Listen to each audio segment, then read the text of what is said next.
Hi everyone and welcome back to the Deep Charts channel. It's your host Andrea Chimi as always. And in this video I will share with you one of the private sessions that we typically host for our Deep Charts community, where we have used Deep Charts live to analyze potential trade ideas for the day. And in this case we paired a very simple and common strategy like the opening range breakout, which is very powerful on indexes as we know by statistical analysis, and simply added big trades and order flow confirmations on top to make that statistical edge even more powerful. And this is one of 3 live sessions that are included for everyone that has a Deep Charts full membership, so that not only you get an institutional level charting platform, but you also get weekly practical implementation from me, Fabio, and the team that developed Deep Charts itself. This live session was hosted on the 21st of January, so it's pretty recent, and if it's maybe in your plan to purchase Deep Charts, now it could be a good moment because we're running a 30% off discount in occasion of our Deep Trader Cup, which is simply a competition where you can join for free if you have the platform and a data feed and win really cool prizes. Anyway, let's now get into the live action. So, I see some decently good reactions from Trump, but I want to say what he talked about. Because during the weekend, we had a very strong gap that I was not planning even slightly to buy in order to get it filled. Why? Because it's a fundamental gap. And whenever there's a fundamental gap and it's not just a technical gap, then it's, it's a bit not so convincing. But the opening range is now almost formed. Yeah, no, it's already formed, sorry. And as always, what do we want to see? Well, first we check the news. Yeah, we had some movement at the beginning of the session out of delaying the vote on Trump tariffs. We had a market on open imbalance, which was negligible. Hope to sign the crypto bill soon. Probably we have a lot of money going into risk on this. Yeah, it's okay, threatening tariffs here and there. Let's see. Let's see if we can find him speaking. He's at the World Economic Forum? Oh, come on. Really? We have to become stronger, more successful, and more prosperous than ever. We have to defend that culture and rediscover right. the spirit that So, lifted the West from the depths of yeah, let me dim the volume of this guy. So what I want to see during the opening range breakout is that these buyers are closing out. As of now, they're just being absorbed. So this is not a setup yet. And we've celebrated a little bit. We're in the middle of yesterday's range. Not so good. We've broke out because yesterday we had a double distribution, right? So whenever you see something like this where we have 2 value areas, right? This is called a double distribution. It's not normally distributed swing. It's a swing with a double distribution, and this was the swing which was accepted, right, in the last session, and we already broke out of it. And as we open outside, and we're still staying outside, we're probably going to trade back into this range instead. So if we break out with some decent volume and this candle closes, still a good setup. Well, it's already unfolding, to be honest. Yeah, this is a trade. Let's see. Yeah, this is a trade. So as always, guys, we can either enter market or place an order there, or like Fabio does, he puts a little bit here, a little bit below, a little bit below, and we have several options over here. We either place ourselves below, right? This is the idea. Or we take the distribution and we place our stop loss below the point of control. This is another option. And ideally, we want to go until the other side of the previous distribution, which was this one. And as it's a double distribution, we have first a lot of volume here, then a lot of volume here. What I like to do is to first draw this area, right? And take the upper side on this value area alone. And this is my target, for example, right? Okay. So this is the first trade idea for the day. Again, stop loss slightly below the POC, the point of control, the VPOC. If you want to be, of course, more aggressive. Of course, guys, don't open these trades. These are only for educational and entertainment purposes and demonstrational purposes only. This is not financial advice, all of that good stuff. It's all demo, right? Now that we got that out of the way, we also just broke out of the current value area of the current session. So that's also good. So we have a break outside of an area of value. So what is the market telling you, guys? Always focus on what the market is telling you with numbers, with orders, not just with price, okay? So the idea here is market was in a situation of balance. Market was agreeing this was a fair price to trade, right? This was the fair price. This was the fair value. And then we broke out of it, but how? Well, first, if yesterday the best valuation of the S&P 500 was this one, okay? We already have a very crucial point of information. This was the previously accepted value. We opened this session outside of it. This is already a very good indication. And if we go below test it and reject it and keep building value in here and break the opening range with some intentionality, with some big trades, well, there's only one thing we can do, okay? I mean, no, of course, there's always two things we can do. We can go up or we can go down, but there's a way higher chance that we'll go up. And what are we doing now? As these are not fair prices anymore, clearly, because the auction has changed, now the previously considered fair prices are these ones, right? This is where most of the auction of that time was. So this is where we're entering now. We open the session, we break out the opening range, and if we close also inside here, for example now, and for example we see price spending a lot of time there, close to our break even, I'm not gonna put my trade at break even. I'm not gonna exit the trade scared. Why? Because I see that if they trade a lot of volume there and a lot of time there, this means acceptance for me. And it means that they're accepting again the previous range of fair valuation. Is that clear, guys? So in that case, there's a higher chance that we will go to the other side on the 6900s, okay? And this again, back to the point of, am I happy to take a stop loss here? If the answer is yes, then I'm opening the trades with confidence. And I don't need to be afraid of taking a stop loss. Because I'm following the money, I'm following the current flow, I'm following statistical analysis, I have a great pattern on my side, which is the opening range breakout, plus I have money on my side. And as also Fabio told you in the previous live sessions, there are some people asked, well, if everyone starts trading order flow, then order flow is not going to work. Well, you're just assuming that order flow is a strategy. But order flow is not a strategy, first of all. It's a tool. The type of setups that we find are simply based on where the money is going. We're learning market mechanics. This is not going to just stop working all of a sudden. This is how markets work. Auction market theory is the nature of the market. Market will be in balance, either in balance or in a situation of imbalance. So when we move outside of a situation of balance. And you're going to see it happening every single day, guys. This is what happens in a strong trend. This is what happened in a not so strong trend. And that's just how it is. Buyers and sellers, aggressive or passive. So for this trade, as we said, let's be a little more realistic, because as we said this is a long trade when it was here. So you can either get filled here or maybe a little bit below, but still the point is the same. Look at this big trade, how it created support. It's always the same setup, guys. We've traded this how many times? You don't need to enter these trades, guys. Again, this is only for educational purposes. Now, let's get back to our blondie, our favorite blondie. Our DOJ, Pam, Todd, and all the people that work over there, and all of the people that work in here, I can tell you. Well, we have to talk. I can't listen to this guy talking. Right. And also, guys, Trump always chickens out. We took that trade also with the Italian community in the swing, on the swing setups. And we're already on a one-to-one, running on a one-to-one risk to reward ratio. We've already sort of tested, but yeah. Then my idea is that long-term, we're going to fill this gap, okay? Also, I would like to see, we're going to add the VIX soon to these charts. But let me just get a little more data on the chart as always. I got to save that template, bro. Look at this.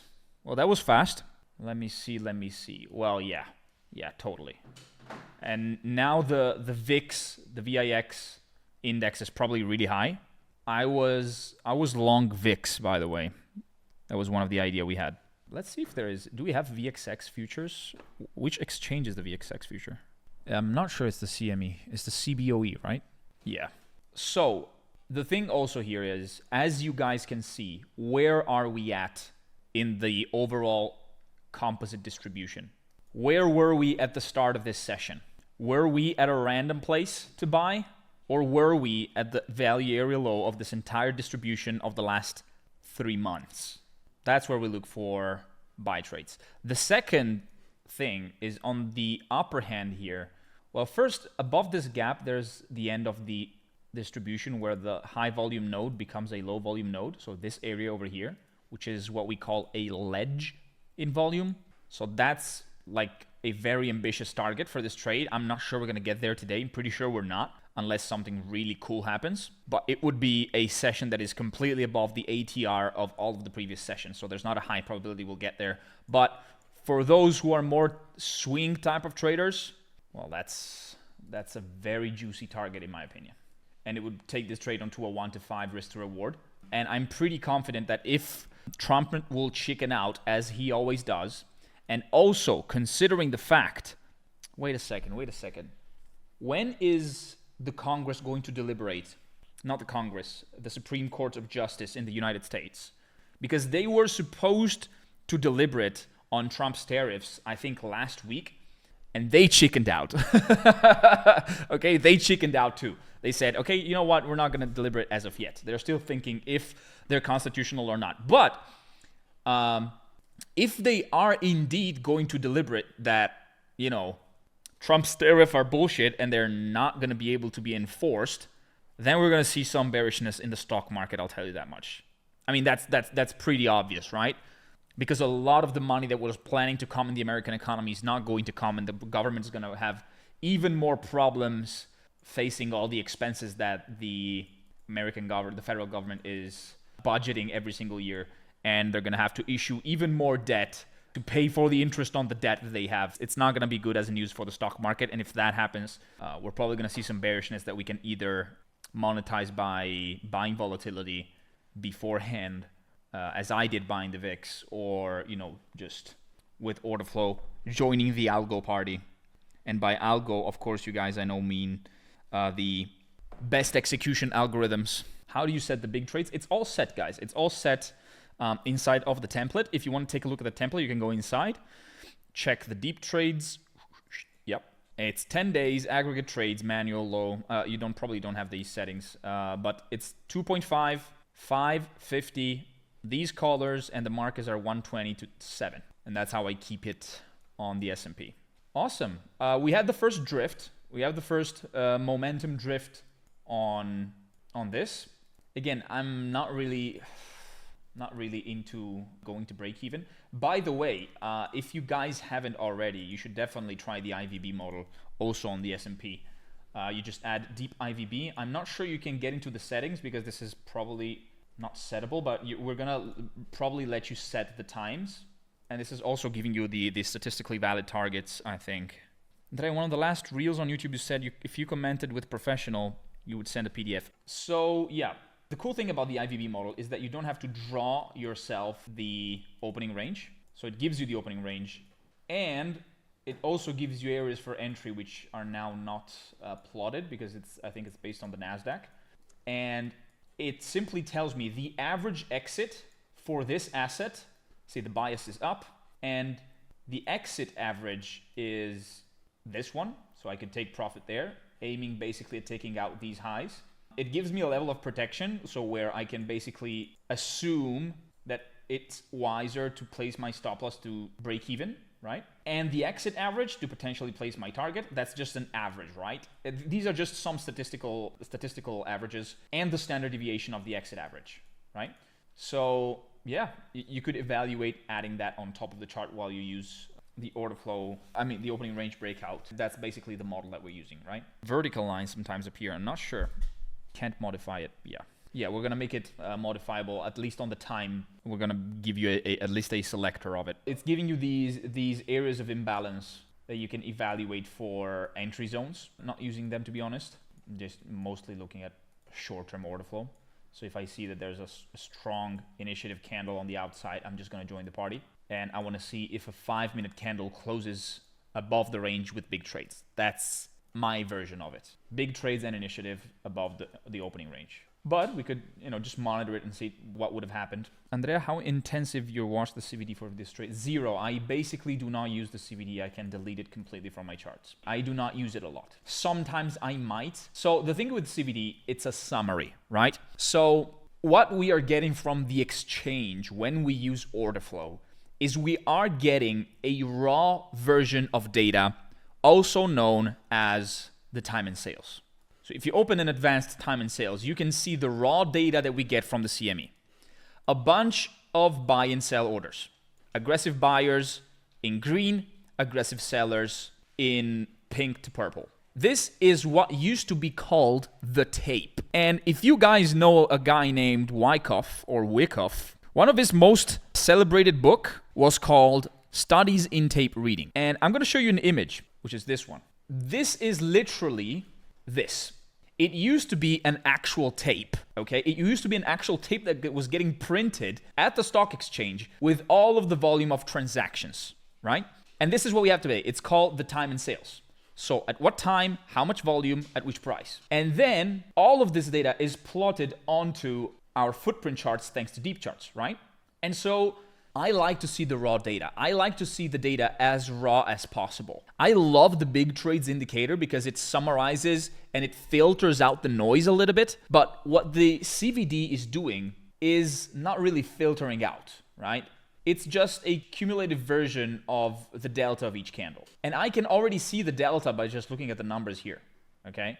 I don't really, if I have to look for an absorption, I'm gonna look at the candles. Because in the candles, I can see who got absorbed, where they got absorbed, where they failed, blah, blah, blah, blah, blah, without having to care of the cumulative volume delta. So I'm not a great user of it, even though I recognize it can be useful. I generally prefer raw data. Another indicator I would prefer to use in this type of situation is the deep delta. Deep delta is much cooler in my opinion, and it's absolutely gangsta. And how it works is it filters out the big trades in the delta, which is awesome. And you can use this as a, let's say, extra confirmation and kind of see if in a candle there's a lot of delta. Right? For example, you can see that the biggest bar, the biggest delta bar of this entire session, one of these, this one over here, was the candle that actually broke out. Look at this. The candle where we literally said, yeah, it's time to buy, that was the candle with the highest filtered delta, which means smart money was very present in this candle, right? And this is absolutely phenomenal. It's a really good indicator. It's probably my favorite way of viewing delta, so I think I'm going to save it inside of the template as well. And as you can see here, there was a very strong sell aggression, and I didn't even flinch. Like, I was not scared at all. Even though there's a lot of volume, and you hear me often saying, well, if there's a lot of volume, it means that's where the party's going. Yes, but if this is the rejection first, plus we are inside of, a long trade with a very specific bias, but also, what's happening now? Look at the charts. What's happening? We're creating value. We're creating a range. This is exactly what I wanted inside here. Didn't I tell you? So if there's an auction that starts below, I will assume that only 15% chances that will go down. There's only 15% chance. 70% chance is going to be that we're going to stay inside here. Okay? So the only way I could be potentially, quote unquote, scared of this is if this next candle bursts out and, starts auctioning lower, which could happen, right? Because unlike ICT traders, we cannot predict the futures, right? They're the only one that can. But we only react, right? We react to order flow. And a simple sell candle that breaks out, that creates a fair value gap, it's probably not going to keep auctioning lower, and it's probably just a retracement. And whenever they do these breakouts, and there's a lot of volume, but there's also a lot of volume on the way up, this is what we define as a strong low, okay? Oh, we have a big trader probably coming up here. Let's see. Some buyers getting absorbed. Yeah, but no big trade spotted. We hit big trades and rejected. I expected some selling at this point, right? Also because we're probably close to the value area high, statistically speaking, and also to the highest volume node of this entire distribution. Let's check. Yeah, we had a peak of volume over here, and that's exactly where there has to be some responsive auction from sellers. I'm actually happy that there's sellers. I mean aggressive sellers. I'm completely fine with that because it means that there's party from both sides and buyers have bread for their teeth, we say in Italian. They have something to eat. They have liquidity, which is what smart money is always looking for. We reached the protection level, 1 to 2, 1 to 2 point something risk to reward ratio, another W. Well, that's a good candle. Look at this delta, bro. Did Trump say anything cool? 8,000 contracts, of which 1.7 thousand more aggressive buyers than aggressive sellers. Clear control by buyers. Do you have any doubt on this candle, on who's dominated this auction? Now, let's see if they're going to break back inside. So when do I start monitoring, quote unquote, getting worried? Well, for sure, we got buyers absorbed at the top. I mean, we got the buyer who drove this, which also kept buying at the top, which is actually a good sign. But I'm starting to get worried if and only if we break back inside here. If we spend more time here, it's okay. If we break below, that's when I might consider getting out of my trade if I want to execute discretionarily. What happens when bullish imbalance get touched? You take long trades or it goes short. It depends what it does with it. Now it's simply interacting with it. I would expect buyers to keep stepping in at this point. That's what typically happens. You're gonna see buyers taking control of the auction here. It doesn't always happen, but this is the area where they got really, really strong, right? And so this imbalance tracker basically shows you the cluster of imbalance that caused a price to move. We have a big sell trade here. Look at this. We apparently had a very big sell trade. Let's see where the 5-minute candle is going to close. If we're closing below here, if the candle is closing 5 minutes below this big trade, it's not a good sign for buyers. But there's still time. There's still time. Let's see if we got any more important stuff said in the conference. Well, okay, we've finished the Q&A from Trump. So Trump is not speaking anymore. Hamas will be blown away if they don't agree to peace. Yeah, not much. Not much. Okay, we can forget about it now. The candle did not quite close below the big trade, below the big seller. Let's see the next one. Let's also add our countdown timer. We got it over here. I was wondering the meaning of blue numbers in the footprint. Is it big market buyers and sellers? It's imbalance, right? So if it's the first time you're joining Deep Charts, it's probably normal that you ask this question. But what it basically means is it's simply comparing this number over here with its relative auction. This was the ask, this was the bid, and there were at least 4 times more trades that were aggressive buyer than aggressive sellers. So whenever you see big blue number, it's a 400% imbalance. If you see slightly less, just a little bit blue, then it's just 200% imbalance or twice. It's an auction imbalance, right? It's an imbalance in the auction. So we have aggressive sellers stepping in. They're trying to take control of the auction. Let's see. They've pierced through this imbalance as now. And sometimes you see this happening. When I go back and come back, there's like these weird gaps. I'm going to just rebuild the chart for a sec. We had, well, 5,000 contracts worth of sellers, of aggressive sellers driving the auction lower. Still not worried. Look at how we reached the protection level, which is the average, the statistical average, and we completely reversed. That's interesting. Now, as I said, this is the current valuation, the fair valuation in the last few minutes. I don't want to see a strong sell candle closing below and then more candles and more volume going on on the way down. And I want to see a lot of volume, a lot of delta, right? Take always the big trade as a reference, right? This is the level of the big trade. We didn't close below. We tried again in the next candle. We couldn't again. We rejected completely that big seller. And we have a very strong candle now, not a strong delta because we had some sellers. So this is the thing about delta, right? You'll see this candle and you'll say, well, it's a strong candle, but it has a very low delta. 4,000 contracts, 295 contracts of delta, 6%. Well, Andre, that's actually a very weak delta. Yeah, but look at this. Look at these 230. They build most of the delta on a single price level, right? A seller absorbed here. Does this piece of information means buyer in control or sellers in control? Literally a seller being absorbed by a buyer. Who's in control? Well, clearly buyers. Correct. So do I always care about the number that is written in the delta? Meh. I want to see what happened inside. I want to see it for myself. I want to double check. Because delta is simply a subtraction. The difference between buyer's aggression and seller aggression. But how did it happen? How was the delta distributed throughout the candle? That's more interesting for me. It's giving me way more insights and information. Look at this, bro. Let's fucking go. Come on. Come on, buyers. Let us know who's the real G in the markets today. Look at where we've bounced off of. Oh, we got a buyer absorbed above here. Let's see it. Yeah, a little bit buyer absorbed at the top. Big trades coming in. Let's see. No candle still was able to close below this big trade. So I'm chill. Not thinking of closing this trade anytime soon.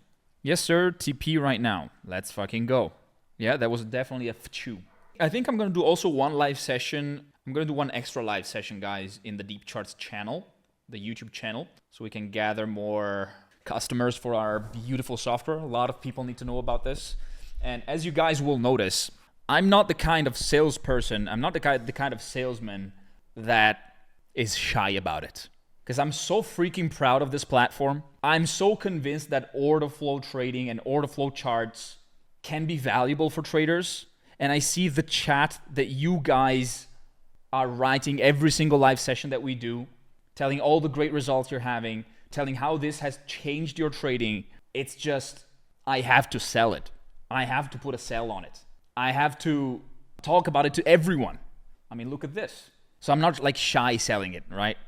I'm not saying, hey guys, maybe there's a link in the description. No, we're going to tell everybody. We're going to go against the entire world and the entire myths of the trading space. We're going to make a webinar on YouTube while, you know, all these trading influencers, they do a webinar, which is, you know, not recorded, like kind of hidden, you know, but we like to go public. Like we're like, guys, this is just awesome. No shame in selling an awesome product, I believe. So I'm going to ask Antonio if we can open the setup for you guys, because I think now it's based on a 1 hour opening range breakout. We're currently now running at around 1 to 1.5. Yeah, this is the last point of supply. That's our target, yes. Just in case, let me open my deep DOM. I'm not sure this version works already. Connected. Ooh, thanks for letting me know, Deep Charts. I mean, what other platform has such sexy voices? Oh, goddamn. Guys, target reach, W's in the freaking chat. I was about to check into our Deep DOM software if there was any area of liquidity that we might want to go and grab, but we're already going there. There you go, let's see. This is what Enrico Stucchi, my first ever trading mentor in Orderflow, defines as the barbecue. This is the barbecue. You have the grill, and what likely happens, as all of you know, smart money loves liquidity. They're gonna typically run through all these levels very swiftly. Maybe they'll bounce off a little bit, they'll get bored, and then they get up again. But when you see a lot of levels right there, I completely ran through that liquidity. See what happened? There you go. A lot of volume, a lot of bubbles, a lot of delta, big trades on top, easy 1 to 2, like no big deal, wide stop loss. I mean, if you want to be extremely aggressive, but you know, like I'm not Fabio, guys, okay? Because he can do this type of things. He is the type of trader that would place the stop loss right below here because he just knows, right? And he will make a 1 to 6. I'm not at that level yet, guys. I don't have his profit factor yet. So I like to keep my stop loss a little bit chiller, you know, not get stressed out. Let's see if we're gonna reach the final exit average, and that's it, you know. 1 to 2, 1 to 3 risk to reward ratio. I don't have his balls. And by balls, of course, I always mean Fabio's balls. We all know Fabio's balls. Okay, well, there's not much else to say, guys. Well, we have another liquidity area above here that could get targeted at 6904. We have a great seller probably taking profit, which is slightly above here. 604 is probably above here. Yeah, it's probably on the other side of the range, but you know, whatever. Like the exit average was probably 184. It was like 30, 40 ticks above. But this is where I'm gonna expect some selling activity. I mean, look at the precision of the target as well, okay? Why is this area the first area where sellers are considerably aggressive? Well, we saw it at the beginning of the session because that is the standard deviation of the previous range. It's the upper edge, the upper ledge of volume profile. If you take the statistical reference, it's actually this one, still sniped. And I think we're almost out of the second area of value. Wow, buyers are really, really strong today. We're almost about to reach our exit average target, which would be a solid 1 to 3 risk to reward. So we took out these highs. If we have buyers absorbed on top, this is already another really good target, 1 to 7. But often what will happen right above highs is a lot of failed auctions will start happening. But this is very strong. This doesn't look like a failed auction yet. I'll tell you that much. Also, again, breakout candle, 8,000 contracts, big trades. Who's in control? Is it a stop loss hunting? Sure, bro. Sure, it's totally stop loss getting hunted. Look at this. Sellers try, but they're being absorbed currently. Well, that was one hell of a session. If you want us to post more of these sessions here, let us know with a comment. As always, like and subscribe, and I'll see you guys in the next one. Ciao.